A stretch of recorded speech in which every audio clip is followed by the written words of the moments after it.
saya record dulu. Nanti seperti biasa kita akan putus di menit ke-40. Nanti saya buatkan linknya lagi. Sebelum kita mulai kuliah hari ini, ada yang mau ditanyakan dulu mungkin dari kuliah sebelumnya tentang materi yang sudah kita pelajari?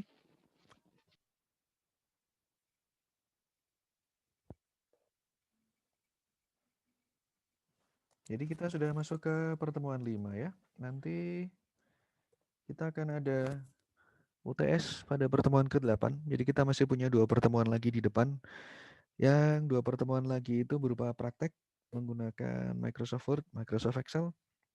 Jadi nanti kalau misalkan di rumah ada komputer atau laptop yang bisa dipakai, silakan bisa sekalian praktek sambil kita demo.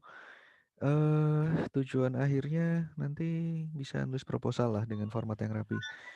Kalau misalkan ada kesulitan, nggak punya laptop misalkan, ya mungkin bisa coba pakai Office 365 atau Google Dokumen ya.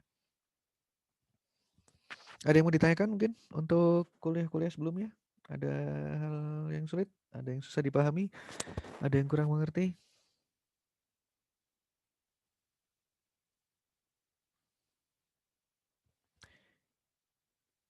Baik, kalau tidak ada pertanyaan, saya mulai kuliah kita hari ini. Kita akan membahas tentang cloud computing atau komputasi awan gitu ya. Jadi istilah cloud atau awan itu akan sering kita temui atau bahkan sudah sering kita temui pada kemajuan teknologi informasi dan komunikasi belakangan ini. Gitu. Sekarang di mana-mana semuanya cloud, cloud, cloud, cloud. Ada yang pernah belum dengar cloud? Ada yang belum pernah dengar cloud mungkin di sini?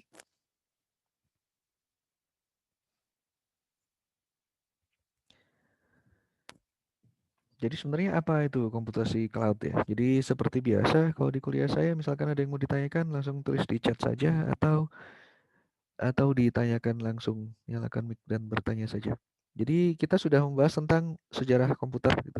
Kita sudah paham bahwa yang namanya komputer sekitar tahun 1970 itu bentuknya besar-besar gitu ya. Satu komputer itu mengisi satu ruangan gitu. Jadi pada 1970 tidak semua orang punya komputer. Kalau misalkan orang mau pakai komputer, biasanya mereka datang ke kantor yang punya komputer, kemudian mereka membayar uang gitu ya. Ini uangnya, silakan.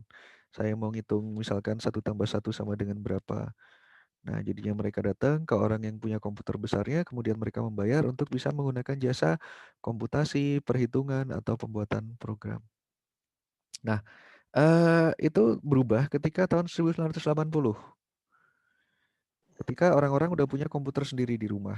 Jadi orang-orang bisa melakukan pemrograman, orang-orang bisa melakukan perhitungan, orang-orang bisa main game di rumah masing-masing karena semua orang udah punya komputer di rumah. Itu mulai tahun 1980. Ada yang namanya komputer pribadi atau personal komputer atau kita kenal dengan sebutan PC. Wow, ini PC saya. Saya bisa main game dan yang lain-lain di rumah. Nah, tapi sekarang dengan adanya internet, maka kita melihat adanya perubahan paradigma gitu ya. Kalau misalkan kita bicara internet yang sudah kita pelajari dari kuliah minggu lalu tentang jaringan komputer, kita bisa tahu bahwa ada banyak komputer yang bisa terhubung langsung ke internet yang dalam kuliah kali ini saya akan berikan dalam bentuk cloud atau awan. Ini adalah perlambang internet itu ya. Jadi mereka bisa terhubung ke komputer-komputer lain yang juga terhubung ke internet meskipun terpisah jaraknya. Meskipun terpisah setengah dunia gitu ya, kita di Amerika, kita di Indonesia, komputer yang kita kontak di Amerika seperti itu.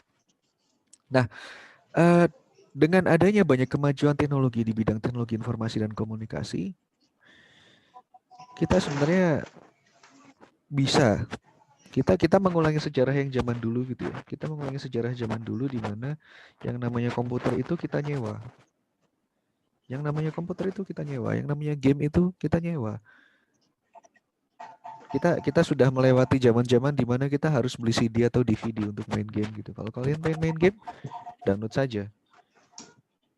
Kalau misalkan kalian mau pakai email, pakai Google Gmail. Itulah yang terjadi sekarang gitu. Di mana sebenarnya kita nggak tahu yang kita gunakan itu tergabung dalam satu server besar. Itu yang disebut sebagai layanan cloud computing. Itu yang disebut cloud computing, di mana layanan yang kita akses itu istilahnya apa ya? Layanan yang kita akses itu sebenarnya adalah layanan yang diberikan lewat internet, bukan punya kita juga, tapi tetap bisa kita pakai. Kita sekarang sudah sampai di tahap ini lagi. Tidak ada ceritanya kita beli software, beli program, kita tidak perlu beli komputer untuk hitung canggih-canggih. Kita bisa pakai komputer orang lain untuk melakukan perhitungan. Itu adalah era cloud computing dan ini hanya dimungkinkan dengan adanya internet di mana kita bisa mengakses komputer atau mengakses sumber daya informasi yang jaraknya sangat jauh, tapi dengan kemampuan yang sangat kuat daripada kita gitu. Di sini ada yang suka main game pakai LAN, ada main suka multiplayer. Pada pertemuan yang lalu saya ingat apa bedanya main game lewat internet dengan main pakai LAN gitu ya. Nah, eh, coba kalian bayangkan gitu. Kalian main game online, tapi yang jadi server itu komputer kalian yang di rumah atau lebih parah lagi, kalian main Mobile Legend gitu. Tapi segala kebutuhan perhitungannya dihitung atau ditanggung hanya oleh handphone kalian. Nggak perlu berapa detik pasti meledak itu handphone kalian gitu ya. Karena Mobile Legends servernya bisa mengakomodasi beribu-ribu player pada saat yang bersamaan. Itulah kekuatan cloud computing gitu. Jadi kita bisa menggabungkan beberapa komputer sebagai satu komputer yang sama, terus mendaftarkannya sebagai satu server sehingga kita bisa mengaksesnya lewat internet.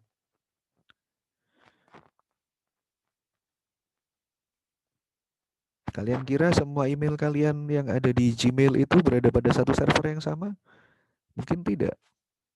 Mungkin server kalian mungkin email kalian tahun 2016 tersimpan di server A, email kalian tahun 2018 tersimpan di server B, email kalian tahun 2020 tersimpan di server C. Itulah kekuatan dari cloud computing itu. Buat kita yang makai, kita kayak ngeliat hal yang sama berulang-ulang.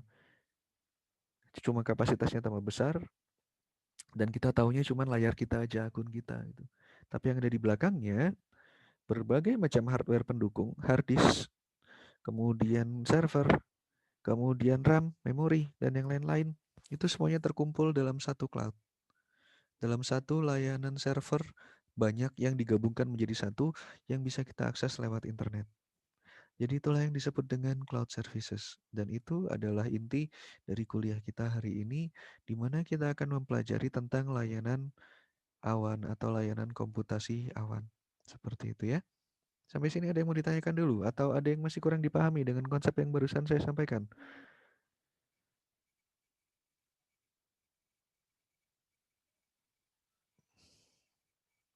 Baik, kalau tidak ada saya lanjutkan.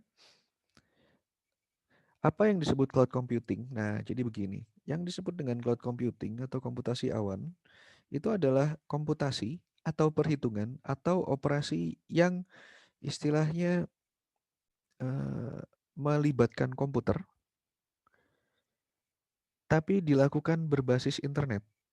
Bagaimana Pak itu berbasis internet? Berbasis internet itu berarti kita melakukan komputasinya via internet. Ini misalkan Anda gitu ya, Anda yang kurang makan, ini yang kurus-kurus. Kemudian Anda ingin melakukan suatu perhitungan atau suatu operasi atau mengakses informasi, anggaplah cek email gitu. Cek email. Anda ngecek email di mana? Misalkan di Google, lewat Gmail. Gmail itu ada berapa server? Wah, ratusan, mungkin bahkan ribuan atau mungkin ratusan ribu karena dia memfasilitasi email orang-orang dunia gitu ya. Dan server-server email ini yang bisa Anda akses lewat internet atau lewat cloud. Kenapa kita sebut dia sebagai cloud gitu? Seperti yang sudah pernah saya sampaikan di kuliah pertama, kita menyebut layanan ini sebagai layanan awan atau layanan cloud karena dia bisa dilihat dari mana-mana, dia bisa berubah-ubah bentuk, semua orang bisa melihat ke awan yang sama dari belahan dunia yang berbeda gitu ya. Mungkin saya di sini, kemudian Anda di Papua ngeliatin awan yang sama yang gambarnya gajah gitu ya, itu juga bisa.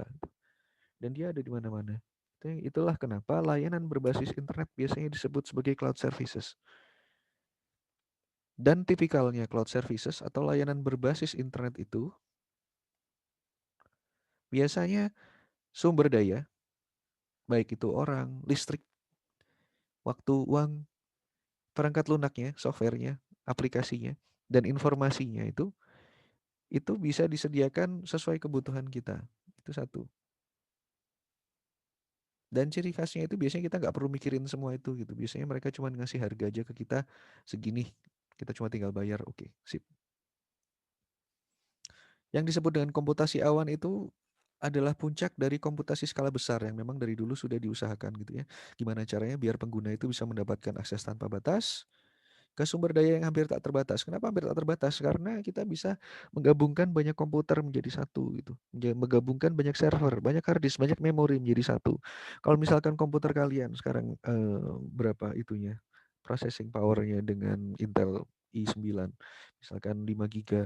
Jadi kalau misalkan kita gabungkan, kita pakai fasilitas cloud computing, misalkan dengan Google App Server atau dengan Google Colab, itu bisa sampai berapa? 50 giga. Ya, sekuat-kuatnya berapa komputer yang dijajar sama mereka dijadikan satu ya, bisa sampai 50 giga lebih. Memorinya aku juga bisa begitu. Jadi, cloud computing ini adalah suatu inovasi zaman modern yang dimungkinkan oleh ini internet yang pertama. Dan yang kedua adalah virtualisasi. Nanti saya bicara lebih jauh tentang virtualisasi ada di slide di akhir kuliah. Seperti itu. Nah, sebelumnya saya ingin bicara dulu tentang cloud computing gitu ya. Jadi kalau misalkan tentang cloud computing, misalkan kita bicara tentang cloud computing, sumber daya terkait teknologi informasi itu disediakan sebagai layanan. Sumber daya teknologi informasi itu apa saja? Misalkan penyimpanan salah satunya. Penyimpanan apa aja, Pak? Oh, banyak. Email. Itu dengan menggunakan cloud computing. Misalkan lagi video YouTube. Wah, itu disimpan di server YouTube yang menggunakan cloud computing juga. Kemudian ada lagi file, Google Doc. Kalian bisa tukar menukar file. Kemudian ada juga misalkan perhitungan. Apa Pak contohnya perhitungan? Nah, mungkin kalian di sini udah ada yang mulai ngoprek artificial intelligence, kecerdasan buatan menggunakan Python. Kalau misalkan kalian perlu melakukan data training, itu perlu komputer yang canggih gitu ya. Dari artikel yang saya baca, daripada kalian lakukan operasi perhitungan operasi training machine learning menggunakan komputer dengan harga di bawah $3.000 atau sekitar 45 juta, mendingan kalian pakai Google Colab. Kalian bisa pakai fasilitas komputernya Google, cloud computingnya Google untuk melatih intelijensia buatan kalian agar lebih menjadi canggih. Misalkan seperti itu. Kemudian ada database. Apa ya kira-kira yang disimpan di database? Oh, banyak.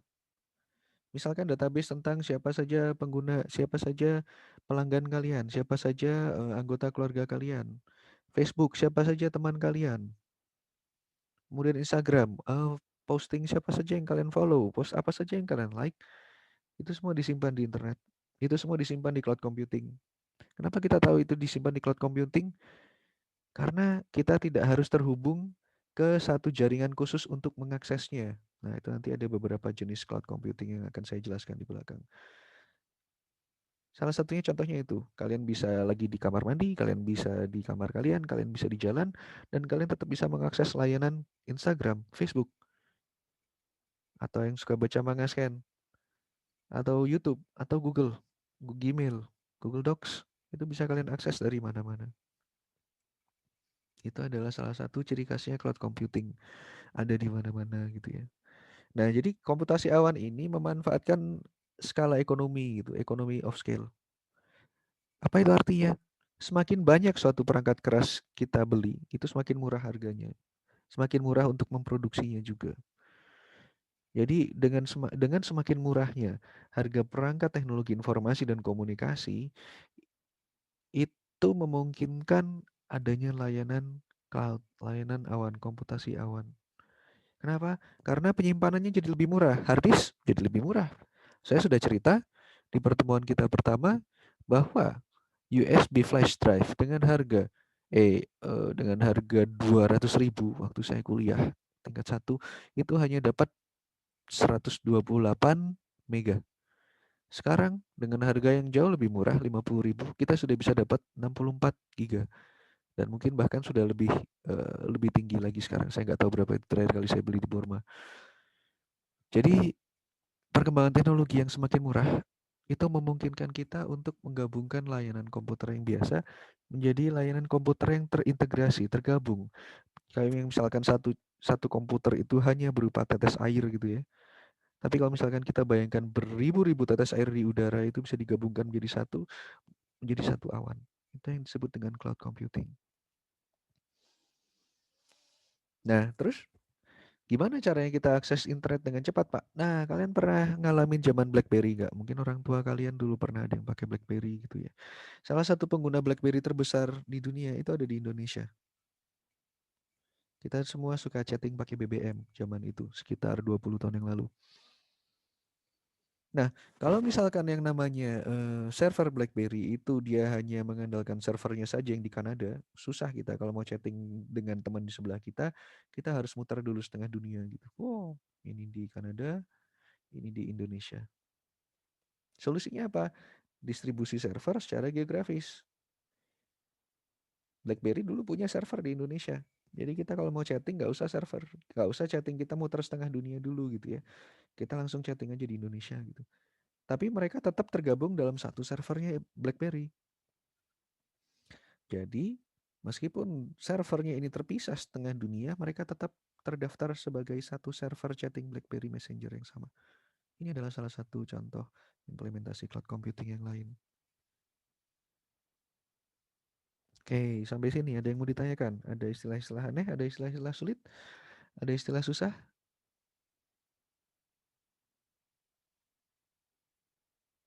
Silakan, ada yang mau ditanyakan sebelum saya lanjutkan.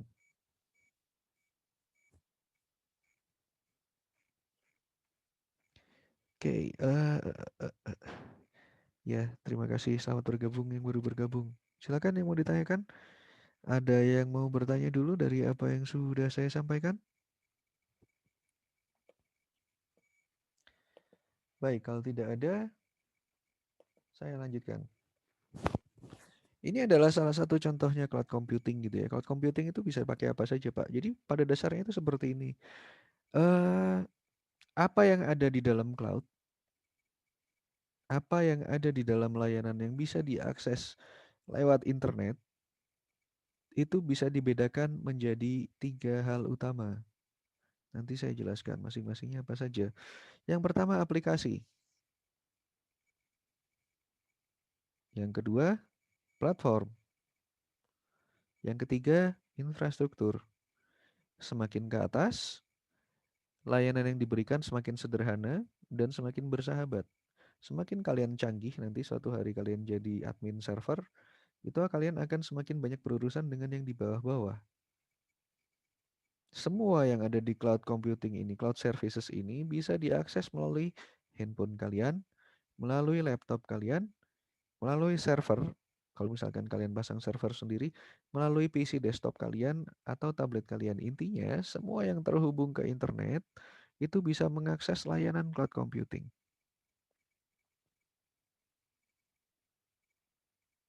Nah, baik, apa keuntungannya kita pakai cloud computing? Yang pertama, manajemen biaya. Kalau misalkan memang kalian nggak perlu banyak ngeluarin duit, keluarin secukupnya saja. Itu kita kayak nyewa sistemnya, kayak outsourcing. Kalau misalkan kalian mau kirim-kiriman email, tapi kalian bersikeras, oh saya pengen pakai misalkan Ilham, mau bikin email ilhamganteng.com gitu ya. Jadi nanti kalau misalkan ada Fajar, ada Jaka, ada Agus, ingin punya email di servernya Ilham, nanti Agus bisa punya agus@ilhamganteng.com atau jaka@ilhamganteng.com. Nah, masalahnya itu mahal bikin server, maintenance email, mempertahankan biar email server kalian nggak dibajak hacker, gimana menjaga biar emailnya nggak bocor, kemudian hard disk butuh berapa. Kalau misalkan kita setiap kali pengen punya email harus bikin sendiri, itu namanya boros, mahal ya. Lebih baik kita nyewa atau kita pakai yang gratis. Itulah kenapa Gmail laris. Emailnya gratis, mudah, kita cuma perlu ngeliat iklan aja sesekali.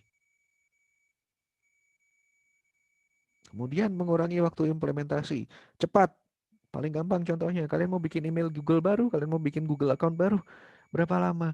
Nggak lama, 5 menit, 10 menit udah jadi. Kalian nggak perlu mendaftarkan email kalian ke Departemen Manajemen Email Luar Negeri atau Departemen Manajemen Email Internasional gitu ya salah satunya. Kalau misalkan kalian mau pakai eh, Facebook, mau upload, kalian nggak perlu datang ke komputernya Facebook, pasang kemudian masukin foto kalian ke sana gitu ya, di mana lagi komputer Facebook. Tes tes. Suara saya masih ada nggak? Coba yang dengar suara saya tulis di chat. Ada suara saya atau enggak? Suara hilang?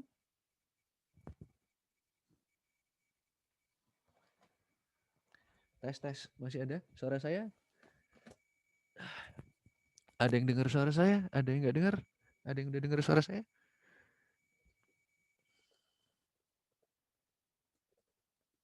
Bentar, saya chat dulu. Udah dengar suara saya belum? Ya, ini emang ginilah ya. Udah Pak, udah ada. Oke, sip, thank you. Ya, ini koneksi saya butut juga. Ya, nanti kalau misalkan screen-nya kadang ngeblur atau suara saya kadang hilang, nanti saya upload lagi di YouTube. Semoga kedengeran. Oke, terima kasih. Saya lanjutkan. Kemudian ada penskalaan. Apa itu penskalaan? Penskalaan itu artinya bisa disesuaikan dengan kebutuhan kita. Kebutuhan kita gimana? Kecil aja. Oke, ya udah silakan. Anda bayar berapa? 5.000. Kalau misalkan kita butuh yang lebih besar, boleh bayar 10.000. Siapa yang udah pernah bikin website di sini? Udah pernah coba bikin website sendiri? Ada yang tahu? Ada yang pernah? Oke, bagus. Sahrul, waktu itu nyewa server bayar berapa setahunnya? Itu salah satu contoh kalau misalkan kalian mau nyewa server buat bikin website, ambil yang gratis. Oke, good. Nah, kalau misalkan kalian mau bayar gratis, itu biasanya ada batasannya. Misalkan berapa jumlah pengunjungnya atau berapa jumlah file yang kalian upload. Semakin baik website kalian, semakin banyak pengunjungnya atau semakin banyak file yang kalian upload atau hard disk space yang kalian butuhkan, itu biasanya kalian perlu nyewa, kalian perlu bayar. Nah, kalau bisa dapat yang gratis bagus, tapi itu biasanya ada batasannya ya. Biasanya kalau gratis itu ya namanya juga paket hemat gitu ya, jangan minta selamat. Nah, kalau misalkan kalian membuat layanan yang bagus, itu kalian perlu bayar. Kayak misalkan layanan modelnya teknik elektro. Model teknik elektro itu kita sewa server ke Keywords, keywords.com. Itu salah satu cloud services ya. Wah, itu murah 150.000, bagus. Kalau yang kita pakai sekarang itu 4,5 juta per tahun. Yang lebih mahal dari itu banyak, sesuai dengan kebutuhan. Kalau kebutuhan kita bisa difasilitasi di 4,5 juta. Kalau untuk servernya model teknik elektro, Universitas Muhammadiyah Bandung, seperti itu contohnya. Nah, itu contoh cloud services. Itu namanya cloud hosting ya, cloud hosting. Kenapa kita bilangnya cloud hosting? Karena server kita nggak perlu tahu kita nggak perlu tahu dia minjemin kita PC yang mana atau server yang mana. Kita ya dia bisa bisa aja dia pasang beberapa PC dijejer dan kita dapat segini dari PC A, segini dari PC B, dan segini dari PC C. Ya, kita nggak perlu tahu. Yang perlu tahu adalah kita akhirnya dapat oke, misalkan 500 giga per tahun gitu, misalkan seperti itu. Itu contohnya cloud services. Bisa disesuaikan dengan kebutuhan kita. Kita nggak perlu pelihara, nih ya. Yang paling penting ini nih, kita nggak perlu pelihara alatnya gitu ya. Kita nggak perlu pelihara alatnya, kita nggak perlu upgrade, kita nggak perlu maintenance. Istilahnya kita kayak nyewa nyewa jasa aja. Jasa sewa server. Seperti yang sudah saya terangkan di awal kuliah tadi, kita kembali lagi ke zaman-zaman di mana kita dalam tanda kutip nyewa komputer, cuman bentuknya berbeda. Bentuknya lebih canggih, yang kita sewa layanannya atau service, dan itu yang memudahkan hidup kita, sangat memudahkan hidup kita sekarang. Kalau misalkan kita mau pergi ke tempat teman, tinggal cari Google Map. Kalau misalkan kita mau nonton video yang paling baru, tinggal nonton YouTube. Kalau misalkan kita mau daftar daftar apa ya? Misalkan daftar daftar jadi player Mobile Legend yang baru, ya tinggal install dan daftar aja, tinggal ikut main. Nanti kita tiba-tiba di gamenya bisa ngelawan orang Cina, orang Thailand, orang Hong Kong gitu ya, orang Amerika, orang Kanada. Padahal kita mainnya di Indonesia. Itu segala hal yang eh, memudahkan dari zaman cloud computing ini. Kalian tidak perlu membuat jalur khusus dari komputer kalian atau handphone kalian ke komputer orang atau yang jadi musuh kalian di Hong Kong gitu ya. Tinggal fasilitasi aja. Ya tinggal pakai cloud servernya sehingga yang namanya game kalian, sesi game kalian bisa langsung difasilitasi. Oke, sampai sini ada yang mau ditanyakan? Silakan.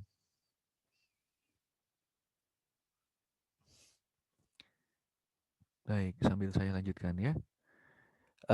Oke, ini ada beberapa jenis cloud computing gitu. Tadi yang sudah saya bilang di depan.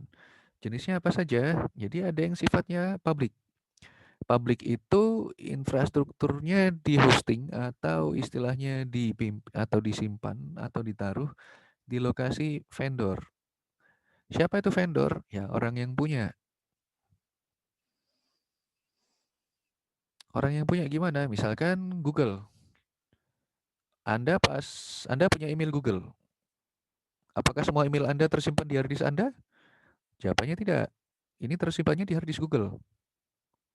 Misalkan ada yang pakai Google Classroom dengan kuliah yang lain atau pakai Edmodo atau pakai YouTube. Kalian nonton video YouTube.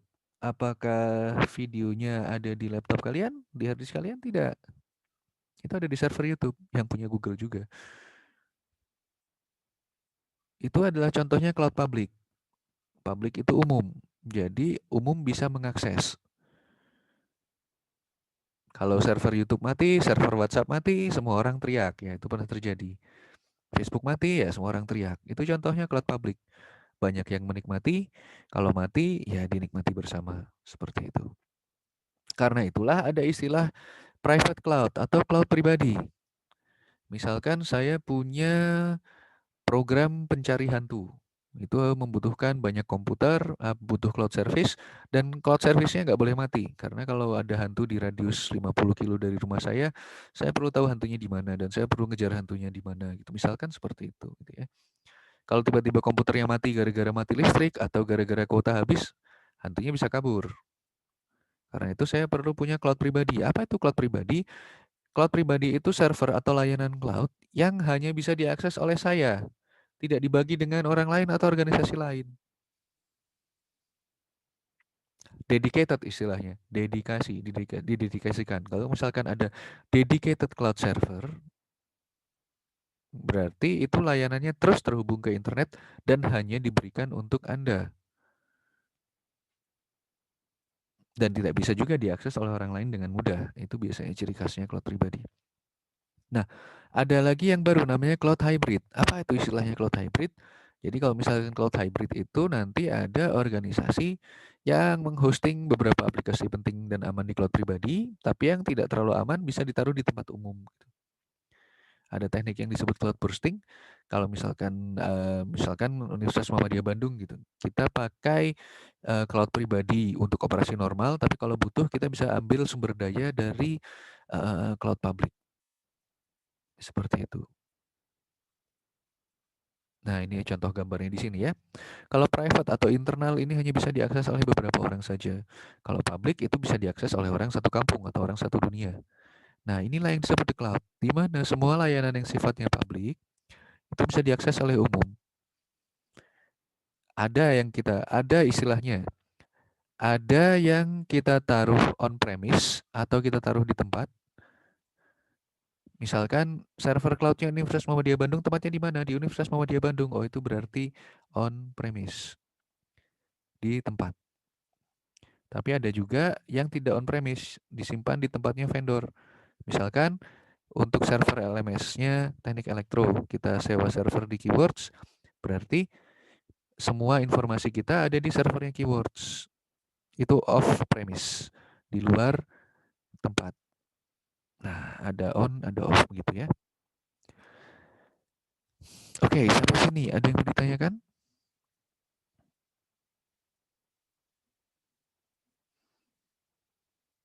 Terlalu cepat? Ada yang tidak pahami? Suara saya putus-putus, videonya hilang-hilang. Pak, itu screen-nya Bapak ada yang ngalangin Oh iya, kotak-kotak kotaknya ada berapa? dua, jadi nggak kebaca. Yang satu jendela chat, jadi kalau misalkan kalian ada pertanyaan saya bisa baca. Yang satu lagi pemberitahuan bahwa 10 menit lagi kita mati. Oke, jadi ada cloud komunitas, itu salah satu jenis cloud yang lain. Cloud komunitas itu berarti layanan cloud-nya itu hanya bisa diakses oleh komunitas tertentu. Gitu. Nah, misalkan kalian punya komunitas gamer, kalian punya cloud service sendiri, ya udah ini ada gaming cloud, misalkan seperti itu. Oke, ada yang mau bertanya, ditanyain? Pak. Gimana? Maksudnya off-premise sama on-premise itu gimana, Pak? Oke, jadi gini, karena kita bicara cloud computing itu pasti ada kaitannya dengan server, karena untuk melakukan komputasi itu dibutuhkan server. Kalian tahu server? Tahu server nggak? Tahu Pak. Apa coba? Nggak apa-apa sih. Ada yang nggak tahu nggak? Nih kalau misalkan nggak tahu, saya terangkan tentang server. Belum tahu, Pak. Oke, good. Server bukan laman, Pak. Sering dengar tapi nggak tahu pastinya apa itu server, Pak. Oke, good. Nah, jadi gini ya. Ini kelihatan whiteboardnya. Jadi, ada komputer biasa. Ini PC kalian. Kalau kalian punya PC di rumah, ada PC, ada laptop. Oke. PC dan laptop kalian itu punya kemampuan untuk melakukan komputasi dan pemrosesan data. Tapi itu istilahnya yang operasi-operasi yang dilakukan di dalam lingkungan PC atau laptop kalian sendiri. Karena itulah ada istilah PC, ada istilah laptop, dan ada istilah server. Wow, server. Oke, kalau PC dan laptop paham ya? Kemarin kita sudah belajar tentang prosesor. Kita belum belajar soal memori sih, tapi semoga suatu hari akan belajar. Nanti ada di teknik komputer, di ilmu komputer kalau nggak salah di Pak Mulki atau Pak Afid tentang arsitektur komputer. Nah, oke, tentang PC dan laptop. PC dan laptop kalian itu bisa memfasilitasi perhitungan komputasi data dan operasi yang dilakukan di dalam laptop atau PC kalian sendiri. Itu pun kalau misalkan sudah terlalu berat, misalkan kalian main game yang terlalu canggih, itu akan melambat. Akan terasa lambat, nggak kuat, tiba-tiba keluar error. Nah, itu contohnya di mana komputer atau PC kalian itu nggak kuat mikir out of processor power atau nggak kuat nginget out of memory. Di dalam PC dan laptop kalian itu ada resources. Resourcesnya apa saja? Ada mikroprosesor, ada memori dalam bentuk RAM, ada hard disk space. Oke, sampai sini paham?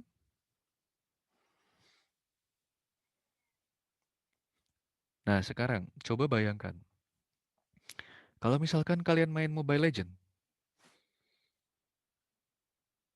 itu sebenarnya kita connect ke siapa?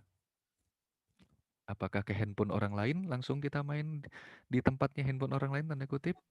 Oh, tidak. Kalau Satu kalian mau server, Pak. satu server, benar. Dan server itu sebenarnya bentuknya apa? Server itu sebenarnya bentuknya PC yang dipercanggih sehingga dia kuat menangani permintaan atau operasi perhitungan dari banyak orang. Dengan banyak ini dalam tanda kutip bisa berubah-ubah sesuai kebutuhan. Misalkan kita bicara Siakat, UM Bandung. Itu ada servernya. Karena di dalam sistem informasi akademik itu disimpan berbagai informasi tentang kuliah, berbagai informasi tentang mahasiswa, berbagai informasi tentang dosen. Dan kalau itu dilakukan di PC komputer biasa atau di laptop biasa, mereka pasti akan mati. Kenapa?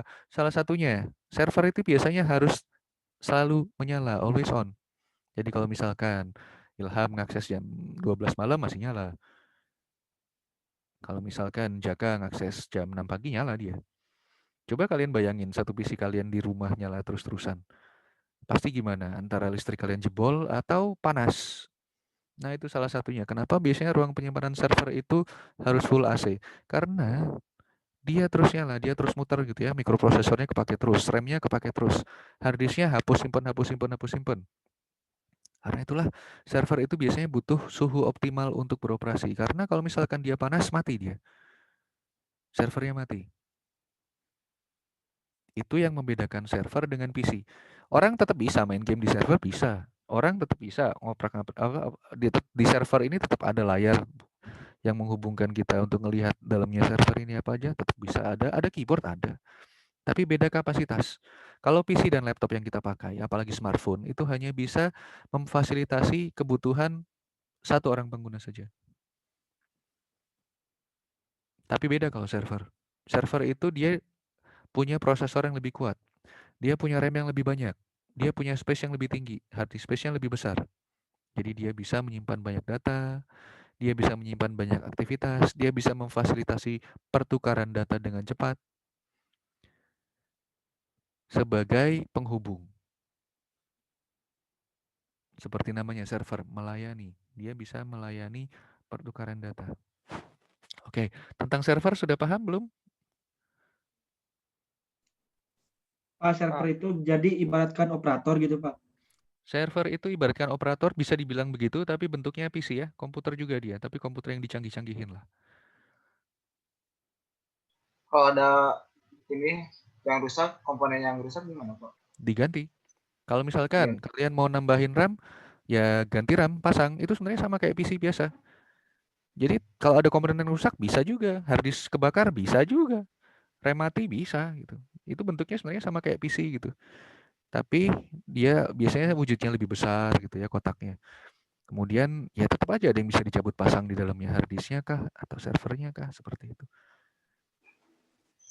Oke, pertanyaan yang bagus. Yang lain lagi, mungkin ada yang mau ditanyakan tentang server. Karena itulah kita kenal Kalau istilah. server tuh Gimana, silakan? kalau server tuh biasanya pakai Windows atau pakai itu Pak, apa namanya teh? Linux Ubuntu Pak. Oke, jadi gini. Virus itu paling banyak buat Windows. Kenapa? Ya karena paling banyak komputer di dunia semuanya pakai Windows.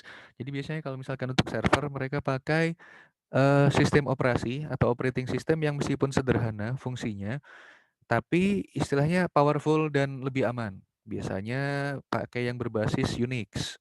Apa itu yang berbasis Unix ya? Linux. Linux apa aja? Ya tadi salah satunya Ubuntu. Atau CentOS misalkan. Tergantung kebutuhan masing-masing. Mau yang kuat, mau yang cepat, mau yang aman, bisa disesuaikan. Mau berapa penggunanya seperti itu. Apa bedanya Windows sama Linux? Nah, kalau misalkan Windows, yang jadi ciri khas utamanya adalah keberadaan GUI atau Graphical User Interface. Kalian mau apa, tinggal pencet layar, diklik, kalian dapat apa yang kalian butuhkan. Ini yang memudahkan sistem komputer kita bisa diakses dengan mudah dengan Windows. Beda dengan Unix, beda dengan Linux. Kalian harus familiar dengan bahasa pemrograman. Karena kalian akan banyak berurusan dengan istilahnya command line atau memasukkan kode untuk mendapatkan aksi dari komputer. Nah, ini akan putus. Jadi saya putus dulu. Nanti link barunya saya kasih di WhatsApp ya. Oke, terima kasih.